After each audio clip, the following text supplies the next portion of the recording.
Okay, so you know what? Because it's a small group here, you're all really welcome to take this discussion, and I really would prefer it to be a discussion in any direction that you really desire, or anything that's on your mind, given the learning that you've been doing or the things that you've been reading and listening to and studying and contemplating. I don't necessarily have the answers that you seek, but I can definitely have an enjoyable time talking to you about what I've seen, and maybe we can learn from each other. Uh, I really would prefer, although I can do a complete talk for 1 hour straight, don't get me wrong, I have the skill necessary to talk endlessly, but that's not necessarily the best way to go about this. Uh, the iHeart Center. I'm not really sure if it's called the Center anymore, iHeart Principles, or the iHeart program, which is run by, as you know, Terry Rubenstein and Brian Rubenstein and Jeremy and the whole wonderful team that they have going on over there has really been incredibly supportive to me in my journey of learning the principles. And I consider Terry in particular the big sister I never had. For those of you who don't know, I have 10 brothers. And I never had a sister. So Terry is my big sister. I never had a sister. And so it's just been really, really nice to be able to learn along with Terry, and the fact that Terry, for some reason, values my input and has invited me on to this talk today. I hope I can live up to her expectations. Also, I don't want to forget, Stacy is also a big part of that. And they just have a great team, which is really, it just means so much to me when you have a group of people that are learning together, working together, making mistakes together, being resilient together. That's a powerful thing to have, and I'm glad to be a part of that. So just I guess a little bit about me. I live in New York, Brooklyn, New York, and I grew up in Wisconsin, which is in the Midwest of the United States. And in Wisconsin is a world famous Rabbi Twerski. And the way I came across the principles was through his encouragement. After he discovered the principles and he saw the results that were kind of manifesting when people were being introduced to them, he encouraged us to not just learn the principles for ourselves, but to create bridges and platforms into new communities and make spaces where people who otherwise would not consider or take the time to listen to these ideas. He tasked us with creating those programs. And that's how the Twerski Wellness Institute was founded, with that mission. And although I think we can be doing a lot better, we have made some amazing inroads into some of the communities that otherwise would probably never have even begun to consider that there is something revolutionary to learn and understand about the human experience. And in the journey of learning that understanding, or beginning to grapple with it and trying to gain insight and comprehension into what that understanding is, I've come across some amazing people, and I'm sure I'm going to get to know some of you here. But one of them, of course, is Tzvi Werther, who's on the call here, and Terry and Brian Rubenstein. And there's just so many amazing people that I've come across and learned from, and personally, I've grown tremendously. And that was actually one of the first things one of the many things that drew me into this, despite my visceral reaction to, this is a cult. This feels really cultish. I remember feeling that in the beginning because I couldn't comprehend what they were up to.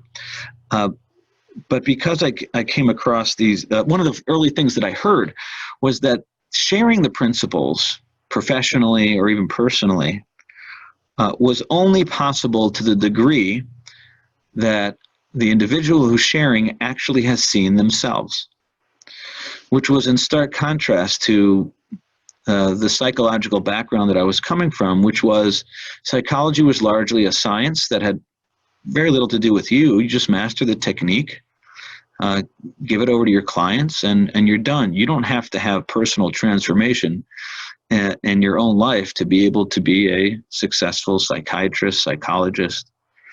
Whereas in the principles world, it just didn't work. It won't work.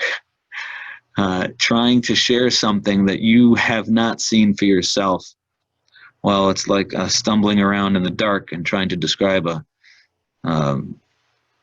painting by Picasso to somebody. It's just, you can't do it.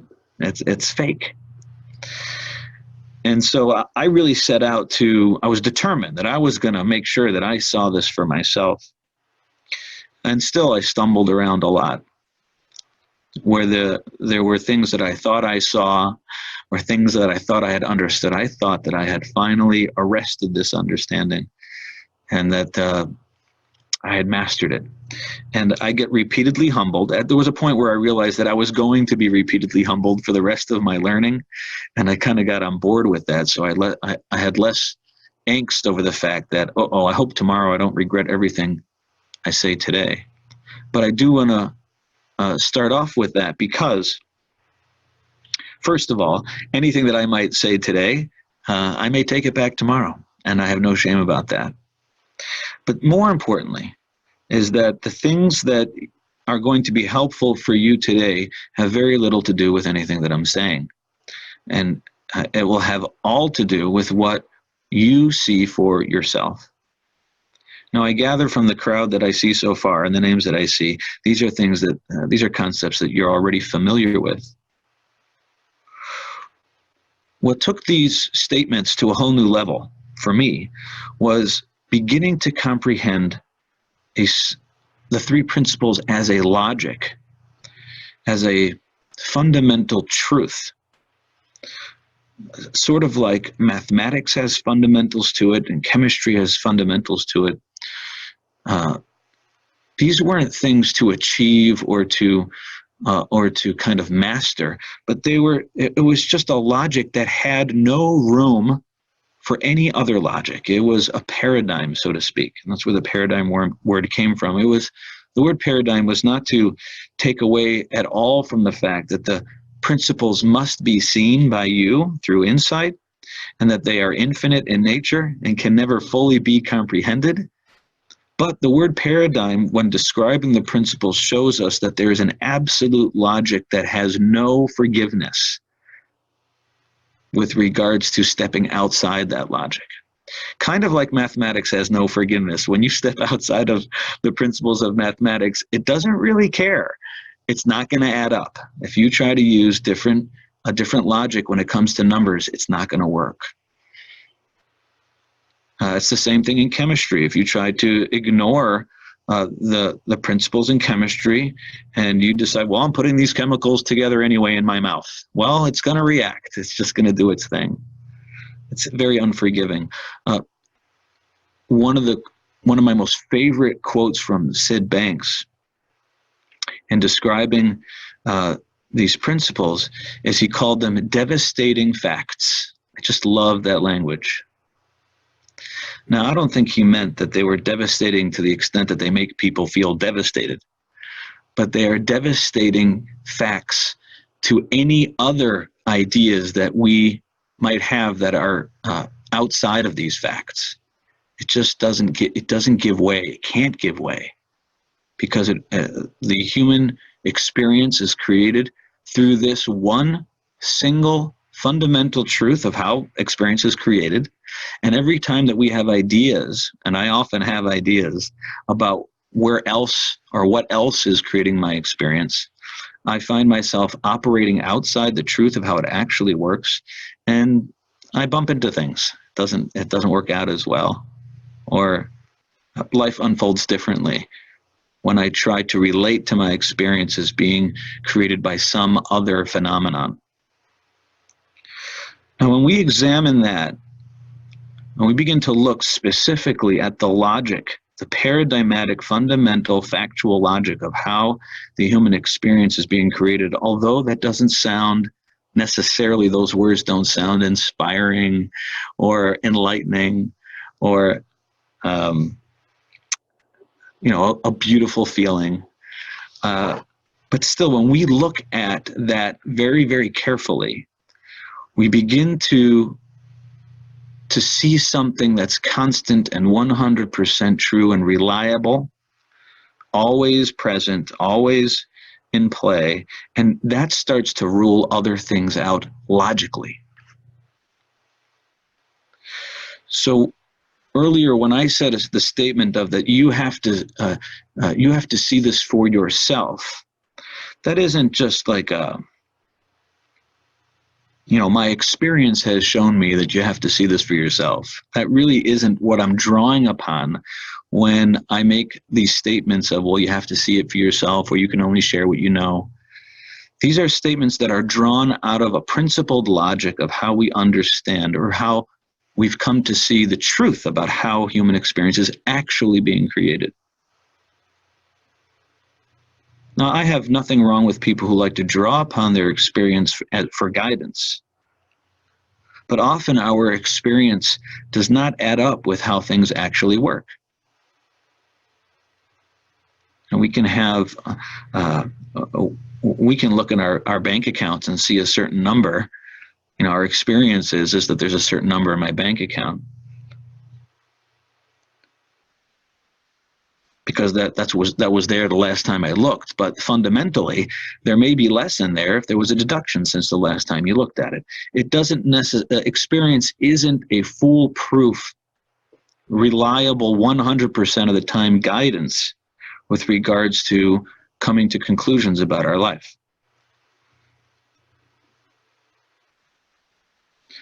Again, the point that I'm making here is not to rely on or not to look to experience for guidance, but it is not the learning that we're doing with the principles. The learning that we're doing with the principles is drawing out of a simplified logic, an absolute logic that rules other ideas out naturally.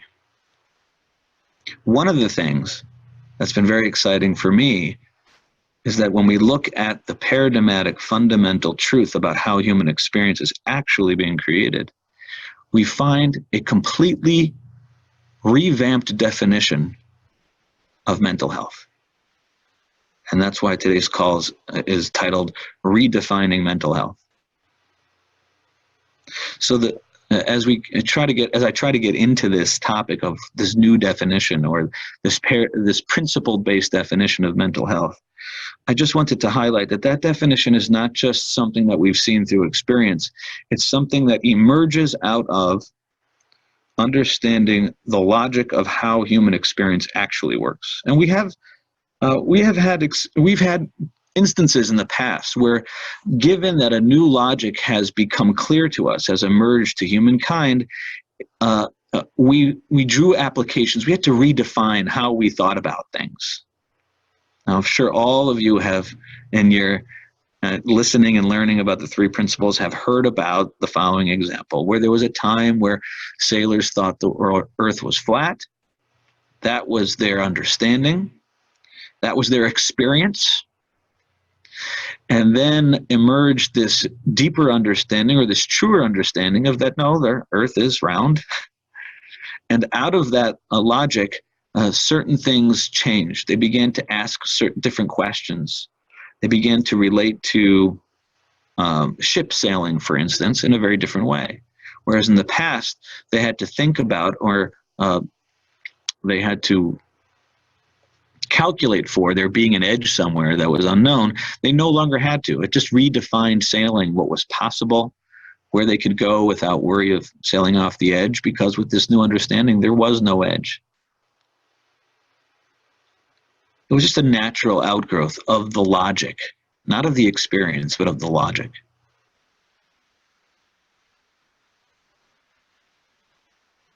Does anyone have any questions about what I've said so far? Because I'm really laying a foundation here before we get to the definition, the redefinition of mental health. So I want to make sure that this is really solid here. Feel free to unmute yourself and yell at me.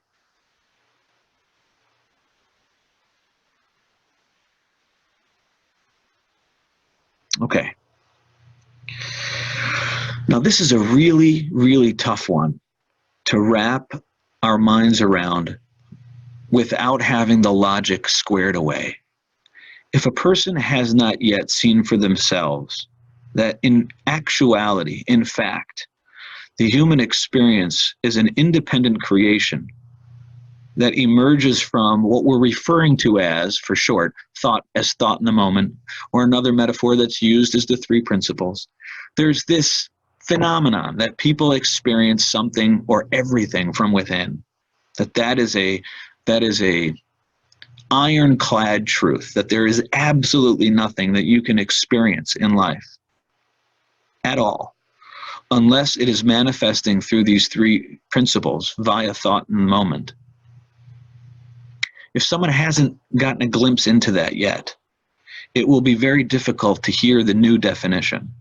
So I'm not asking any of you to agree or disagree with the definition. What I'm doing here is a little bit backwards.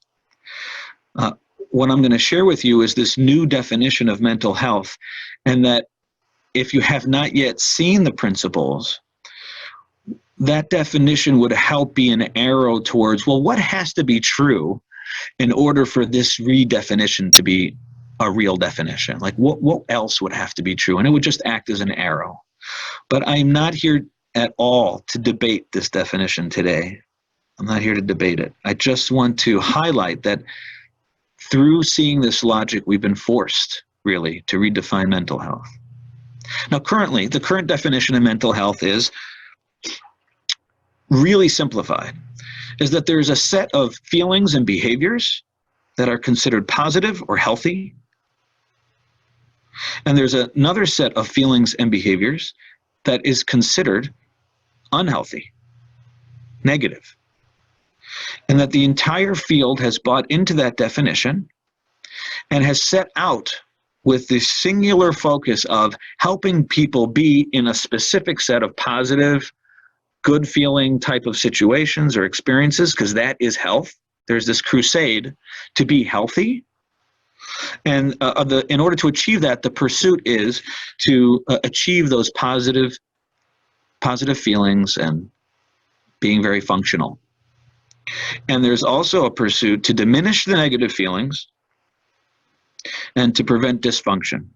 Because if you're there, in today's definition, that means you are unhealthy. So just to kind of simplify one more time, is that the definition of mental health today is defined by a set of feelings and behaviors. Mental illness is defined by a different set of feelings and behaviors. After discovering the paradigm or the logic of how experience actually works, we find that it is not considered mental illness, even in the midst of the most negative feelings and behaviors. That is not an indication at all of mental illness, which might sound shocking at first, but bear with me. Let's see if this can get somewhere, because the inverse is also true. The paradigm shows us that a person can be very functional, full of positive feeling, and yet be very mentally unstable. Because in the world of the three principles, the crux of mental health is not a feeling, it's not a behavior, it's an understanding. In the moments that a person is aware and appreciates that their entire experience flows from the inside out and is not at all guided or created by or dictated by circumstances of the past, they are healthy, no matter what they're feeling. Mental illness is when anyone forgets that, and I am often mentally ill. There's another great story. I don't know if I'm going to quote it properly, but someone once walked up to Sid at one of his talks. He's like, Sid, what you're talking about is great, but you don't know me. I mean, I get schizophrenic. I see things that aren't there. I hear things that aren't there. And Sid says, oh, yeah, me too. Now, I knew when I heard that story that Sid wasn't just kind of like trying to relate. He really meant me too. Now, I don't think Sid was hearing voices and seeing visions, but he also got caught up, like we all do, in the idea that the experience that he was having was somehow born out of the circumstances that are around him or that were around him. And that is literally schizophrenic. It's an illusion. It's a powerful illusion. It's a powerful illusion. I call it the greatest illusion of all time. You see, we all love going to magic shows and watching magicians do their illusions, and we take great pleasure in watching that happen. But we know that there's something going on. He's got some trick. So it's not the greatest illusion. The greatest illusion is the illusion that you don't think is an illusion. That's the best illusion. When the wool is completely pulled over our eyes to the fact that there's an illusion going on at all. And that is what the principles, in learning the principles, we're starting to see through the illusion that the way I'm experiencing you is coming from you. And the reason why that's a really tricky illusion to see through, and you can't kind of just tell yourself to get through it, is because the following happens often. I have a sudden change in feeling the moment you walk in the room. Now, I don't necessarily know exactly why my feeling changed, but the only thing that I see that changed is that you're suddenly here. Now, can you see why that would be really easy to start to conclude that you walking in this room has something to do with making me feel higher or lower? And there isn't even a delay. It happens like that. It happens super fast. And because for most of my life, I had no clue about the principles. I had no clue that I was feeling my own thinking. And I had no clue that the moment you were walking in the room, I was thinking about you in a specific way. I had no clue about that. So naturally, I attributed my shift in feeling to the shift in the circumstances around me. That's a powerful illusion. It's the most powerful illusion because I didn't believe it to be an illusion at all. I believed it to be actual. First, I believed it to be possible that you could make me feel a certain way. And then I decided that in this instance, that's actually what's happening. And as a result, my life unfolded in a very aligned direction with that idea. If you were making me feel good, I needed more of you. If you were making me feel bad, I needed less of you. And all my decisions were pretty much based on that logic. The logic of the paradigm, or seeing through the illusion that circumstances are creating my feeling, leads to a very different unfolding.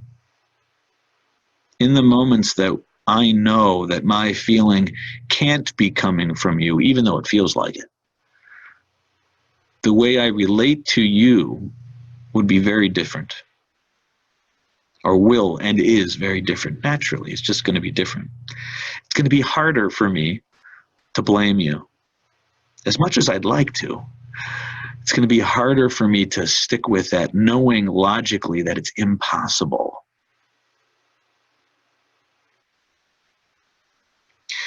But even deeper than that, and I'm not sure how to perfectly articulate this. Let's go all the way to the end.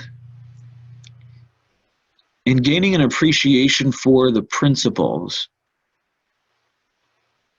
in redefining mental health, in taking in no longer making feelings the culprit, or making the feelings, the bad feelings, a problem, I found that there was something in the logic that showed me I no longer needed to be in the pursuit of any particular feeling.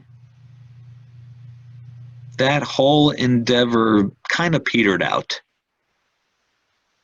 which is really where I think that's where the real change begins to happen. That's where people have to decide, okay, what am I going to do with my life now? Because until now, my whole life was built on achieving a certain feeling or preventing a certain bad feeling from getting in. Where I lived was built on that. Where I worked was built on that.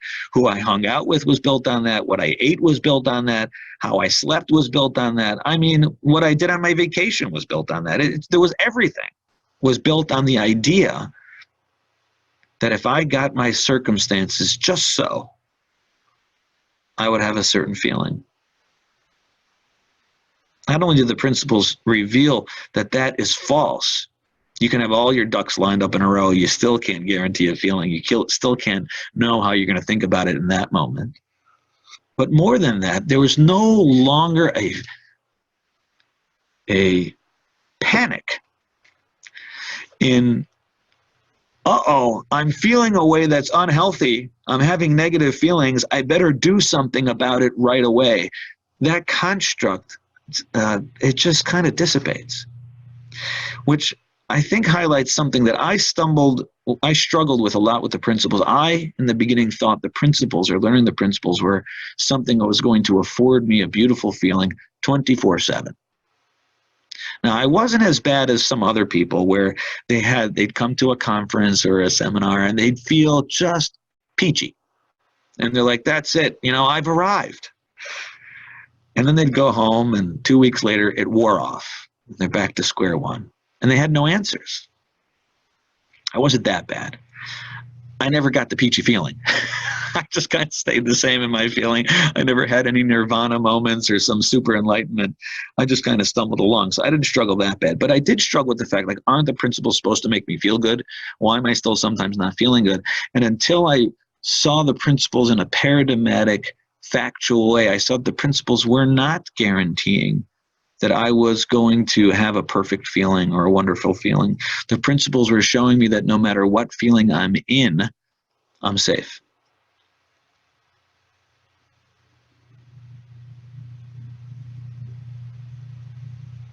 So the redefinition of mental health in the world of the three principles, in my opinion, is mental health is not deep within inside you. That's not the definition I'm using. Mental health. You are mentally healthy in the moments that you are awake and aware to the truth of how your feeling is being created. You are mentally unstable when you forget. And we all go in and out of mental health.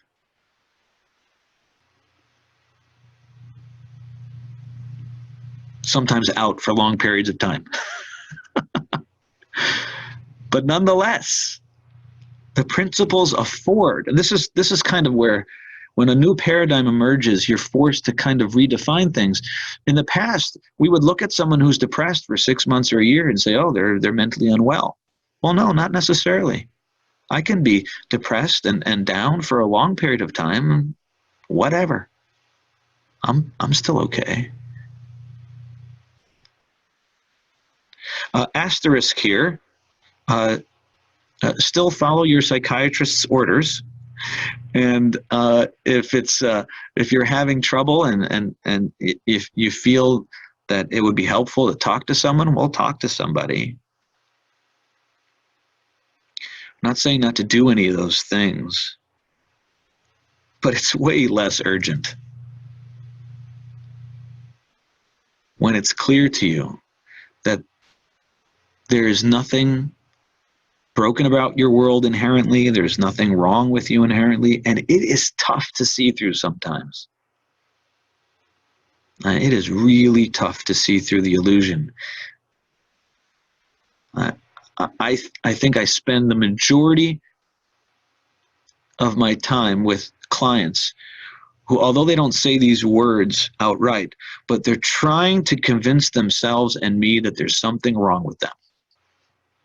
Now, I expected that when I was working with little kids in school. They wanted to convince me that they were bad kids, and this way they had every right to be misbehave, and of course I never gave in. But it's a little bit different when adults are really trying to convince themselves, no, there's something wrong with me. There's something wrong with me. There isn't. at least the feeling is no proof that there's something wrong with you. So we packed that all in there in 30 minutes. That was pretty good. And I talked slowly. That's pretty much my piece here today. But I'd love to, if you guys want to jump in, or anyone has something that they want to share about what they've been learning, you just click on the little microphone that has a red slash through it, and then we can all hear you.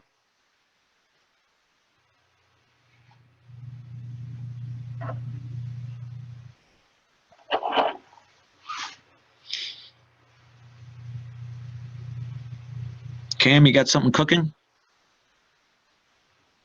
Yeah, sure. I'll jump in. I was just having some ideas that were occurring to me as you spoke. Right, I loved what you said, because you, before I could ask the question, you described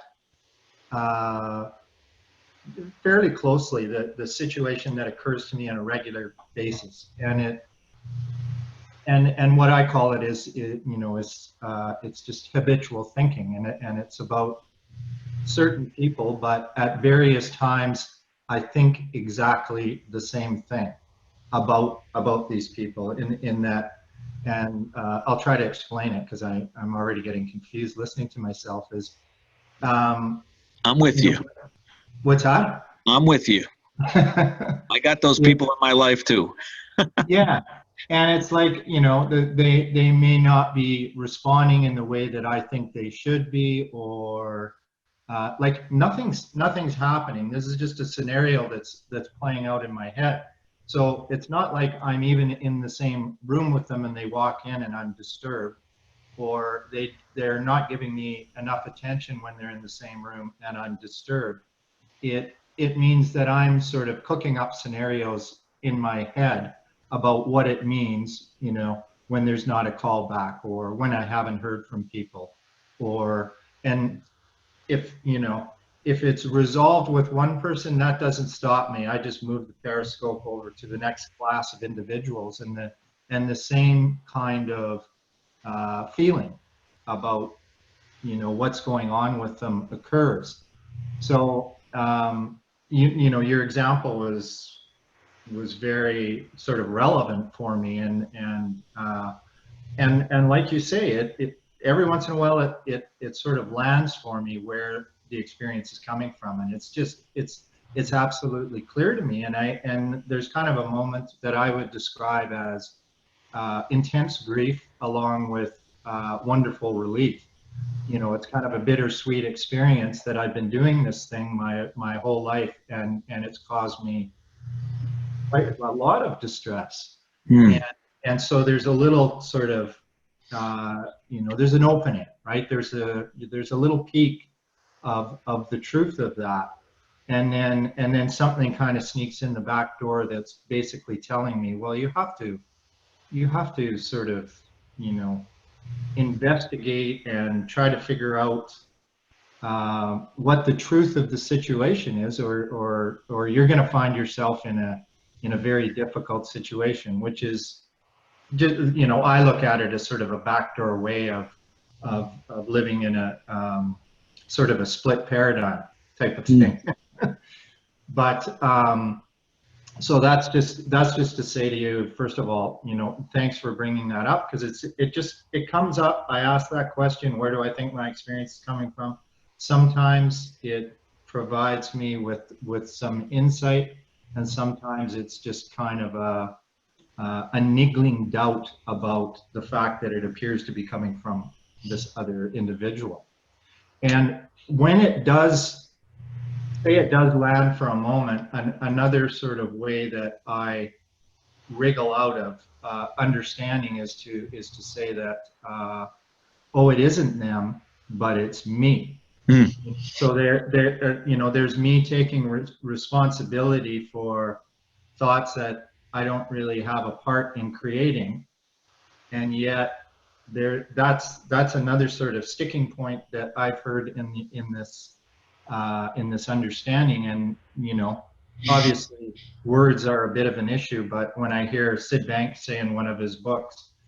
thought is a neutral gift. It's what we put into it as humans that creates our experience. It kind of, that kind of jumps out at me as like, oh, you're responsible in the sense that you're putting meaning on this. But my experience is that that's an invisible process. I don't see that at all. So if you can find a questions somewhere in there, Steve. Well, I love what you brought up, the first part that you brought up about the relevancy of this, and that we all have in our lives individuals where we find ourselves thinking a certain way about them or feeling a certain way about them, which is just an interchangeable way of saying the same thing. And that the principles don't, or knowing the principles don't prevent us from thinking and feeling the way that we do. Right. The beauty of awakening to the principles is that now we're hip to the game, to use some American slang. We realize what's actually happening here, and that in the process or in the moment of that insightful awakening to the fact that we'll get into what the I means in a second, but that I am experiencing you this way, not that given your behavior and who you are, am I thinking and feeling this way about you. That is a helpful piece of information, a very helpful piece of information. Things will begin to unfold very differently with that knowledge included, as opposed to how it'll unfold without that knowledge included. Mm-hmm.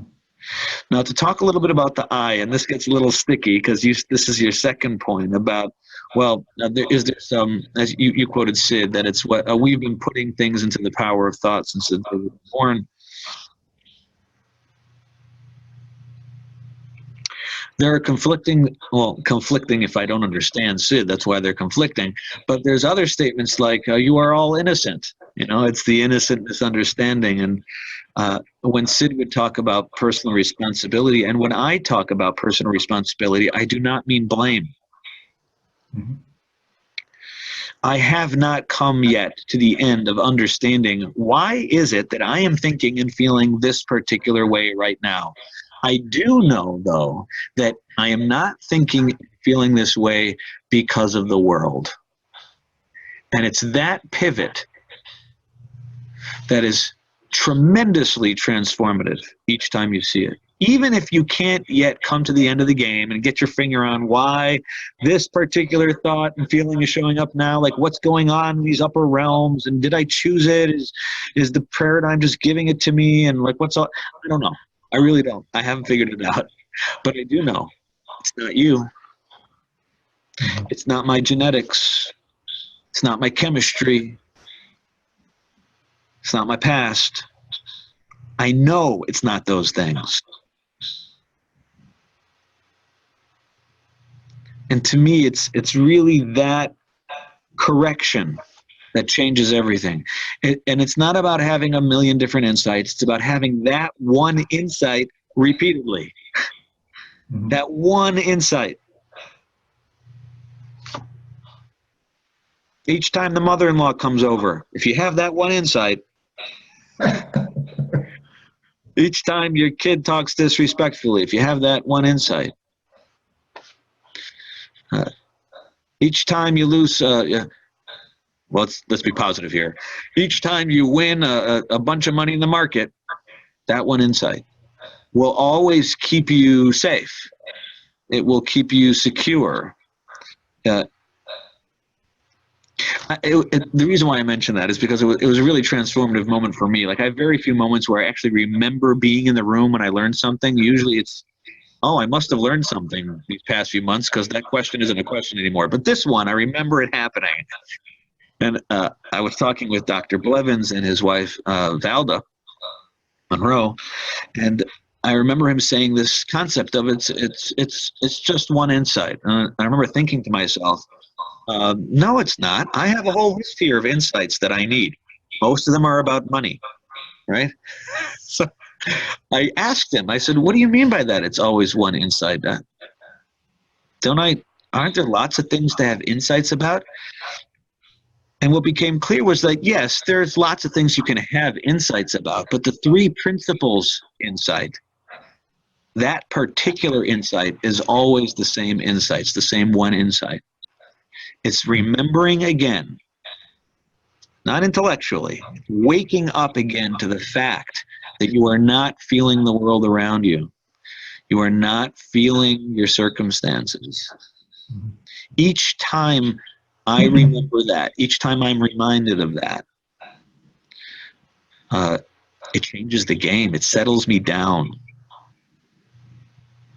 It has impact. And I can't awaken myself with a sticky note or reading a Sid Banks book or listening to an old recording of me. I still have to have insight. I have to wake up to it. But once you see it, and this is what I think what you were describing before, is that once you see it, you never really forget. You're going to have those moments where you remember that it was the principles and you're still blaming this other guy for how you feel, but you know there's something not logical about that.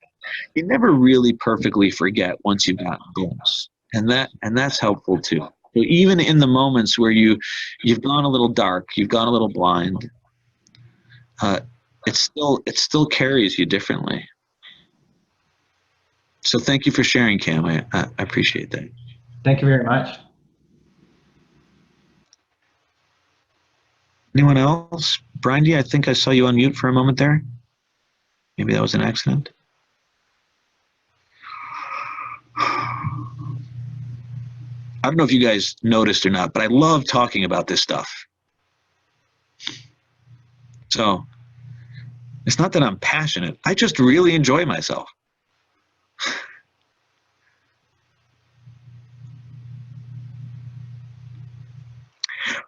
Hello, this is Catherine. I've left my camera off because it's 5 a.m. here in Australia.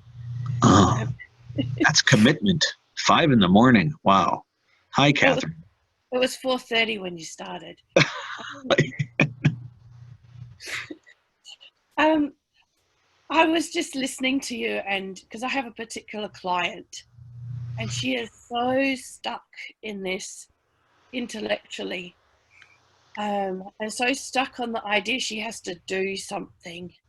And I was wondering if you've got any insight into how to tackle a person like that, because I've tried many different angles and we haven't got anywhere. Well, you don't mean football tackling, right? Because I do have ideas about that. No, she's in a different country, so that would be a little tricky. Okay.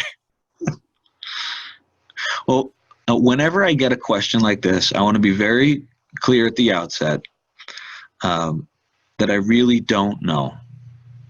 I don't know what you should do, but I do know that as long as you have the opportunity to engage with her, and talk to her, if you do that with all your heart, then you've done your part. The rest is not up to you anyway. That being said, let's throw some ideas around about what, again, these are going to be very far-fetched ideas because I don't know her. I don't know the insights that I have in the moment as to what to say to someone are just that. They're in the moment. So there's really not going to be there's not going to be a playbook here. There's no innate health 3 principles playbook. It doesn't exist. Yeah, everything you're saying is very, resonates with me, because I'm the same. If you asked me what I did with a client to get them to see something, I wouldn't be able to recall it because it's so in the moment. Yeah. I'm having an insight here. Wait, there is a playbook. It's the iHeart program. No, I'm kidding. It's even that requires insight. But that's the closest they've come to a playbook. Here's what I do often with my clients, particularly clients that are coming in with a specific issue or clients that are trying to achieve a particular feeling. The first opportunity that I get, the first appropriate opportunity that I get, I invite them to skip the step of sharing with me what's bothering them or what's been going on in their life. And usually I jump at the first opportunity occurs when there's a little discomfort. You know, someone's starting to open up to you for the first time and they're starting to share something very personal and there's some hesitation. So often I'll take that opportunity to say, listen, if you met me in the street and there was something, what you're about to share with me, you wouldn't want me to know about you, like you'd be a little embarrassed, then don't share it. It's not necessary. But can you guys hear the noise in the background? Is that a problem? There's a leaf blower outside. I'm just going to go upstairs and close the door. Excuse me.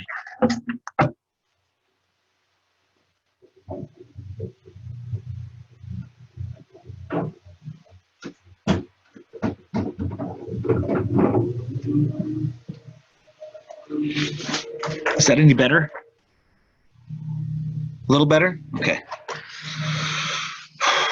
What was I saying?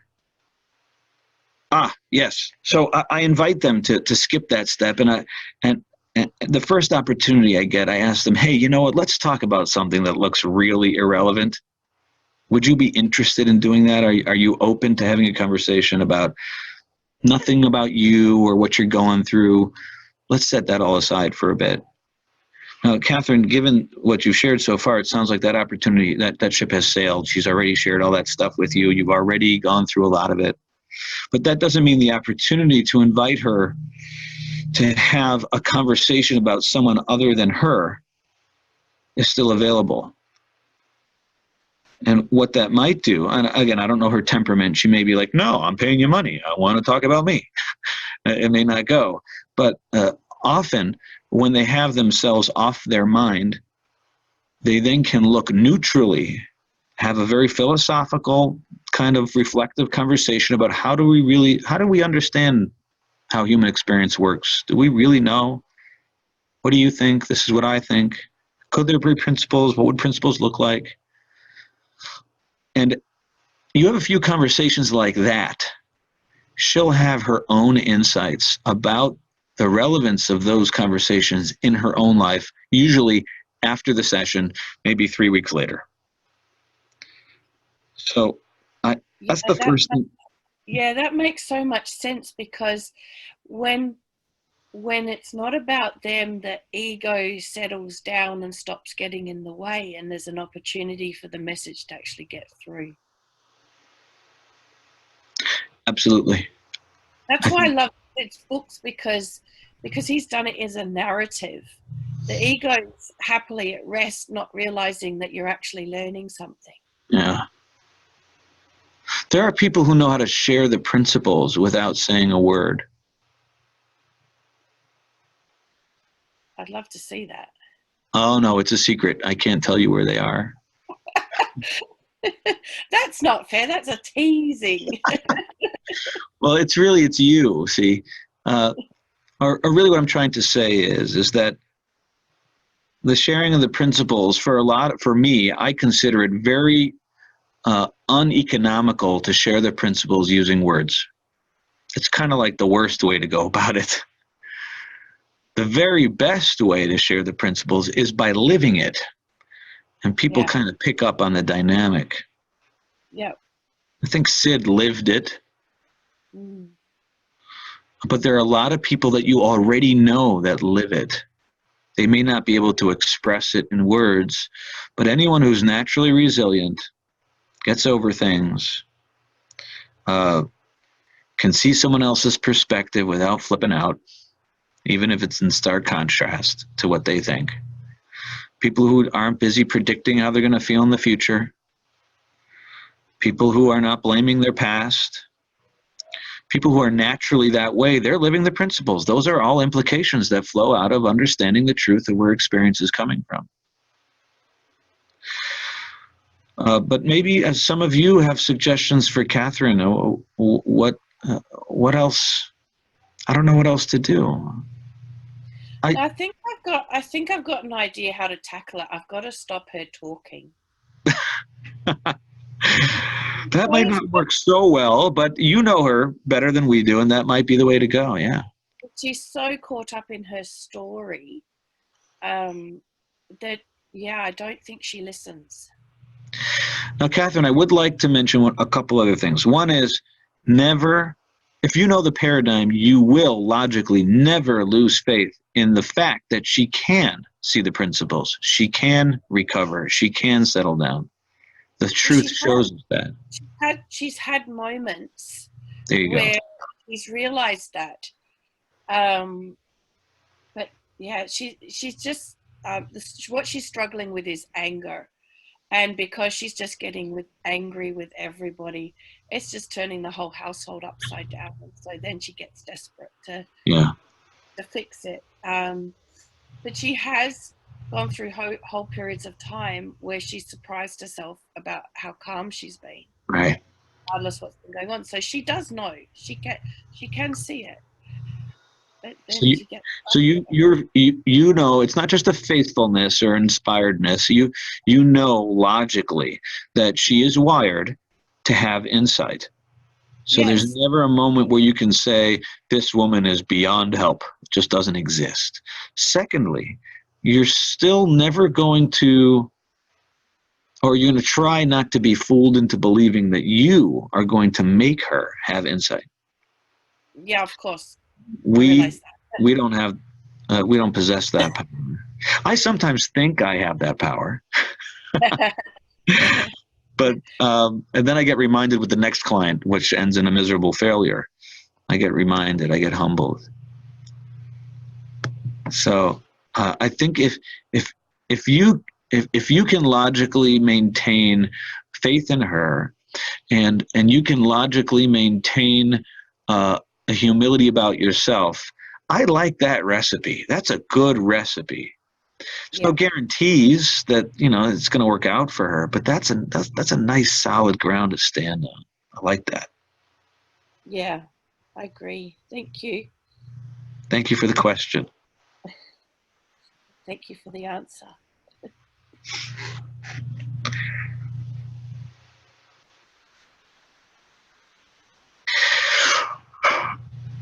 I don't know if I do this often enough, and I don't know if we as three principles facilitators in the community do this often enough.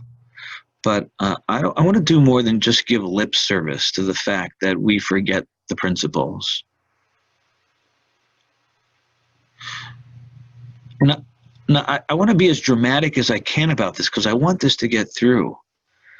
The world goes dark for me still. You see?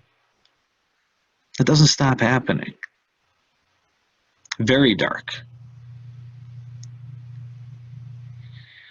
And it's not like the principles will prevent that from happening. The principles do something way better. The three principles keep you safe while you're going through that. If you, in your studying the three principles, continue to use a non-paradigmatic definition, meaning you use the definition of mental health as a good feeling, you will drive yourself crazy.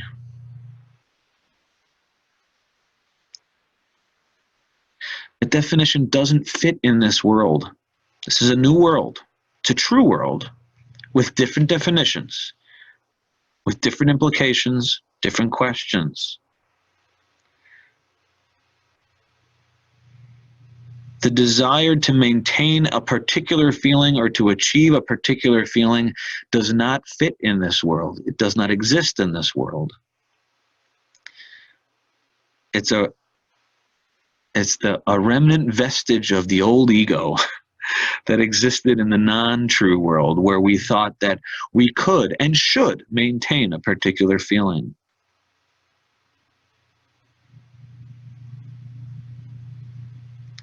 The worlds don't mix. You can't mix true with what isn't true. It kicks it out like, I don't know, oil and water. It's not going to go. I have great faith that as all of us continue to carefully examine how human experience is actually being created, we will naturally find ourselves changing. It has to. It has to change us. Otherwise, we're not really seeing anything new. And that's the impact of truth, is that when it shows up, that's change right there. You changed. For those of you who don't know, it was just the Jewish New Year, Rosh Hashanah it's called. And there's an interesting concept in the three principles, in that we begin to recognize that our experience is recreated moment by moment. And the way Jews celebrate the New Year is with the recognition that there is a recreation, literally a recreation of even the physical world, which is a very interesting concept. But that means it's not just a new year for Jews, it's a new year for everybody. And so I wish you all a happy, sweet new year, with full of wonderful insights, health, wealth, and all the good stuff. And we've come to the end of our hour here, and I really appreciate those of you who contributed and tuned in. It means a lot to me. It's very supportive for me, and I thank you very much.